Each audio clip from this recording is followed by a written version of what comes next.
Ginpahugutan Eastern Samar Police Provincial Office kon ESPPO ang ira kampanya kontra krimen katapos ang malangpuson nga simultaneous anti-criminality law enforcement operations kon sa Cleo nga ginlunsad ti kang Hunyo 19 nga 26.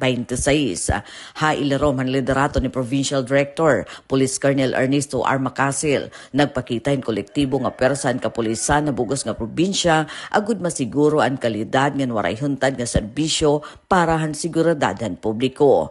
Hira ididrungan nga nagdumarin operasyon nga nagbungan positibo nga resulta.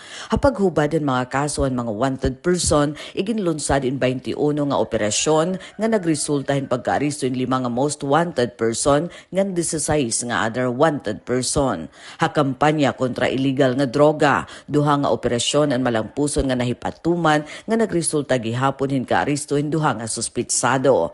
Iba pa nga illegal nga aktibidad nga loose firearm, usa ang naaristo ha illegal fishing, usa ha illegal logging, samtang usa naman nga loose firearm and voluntaryo nga igintubyan hantag iya. Hasiguridad na kalsada, ang ESPPO ay nakapatik in 84 nga pagtalapas sa RA o Republic Act 4136 kun Land Transportation and Traffic Code nga naaksyonan han mga otoridad.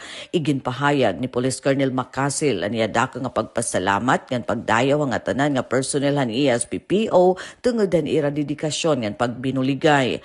Pulong niya, iniindiri ila tubtub nga numero, ini nagpapakita han tinuod nga pag-urasahan panakop pa mga pugante, pagpugungan paghurakan illegal nga droga, ngan pagsigurohan kataluwasan na kalsada. Gindigunan pa ang Provincial Director nga magpapadayon ini nga momentum nga waray pahuway nga pakigbinuligay ha komunidad, agud padayon nga mamintinar ang kahimyang, kamurayawan, ngan pag-uswag han bugos nga probinsya han Eastern Samar. Para Habagong Pilipinas, Daisy Lalosa Bilizar, Radyo Pilipinas, Radyo Publiko, Borongan.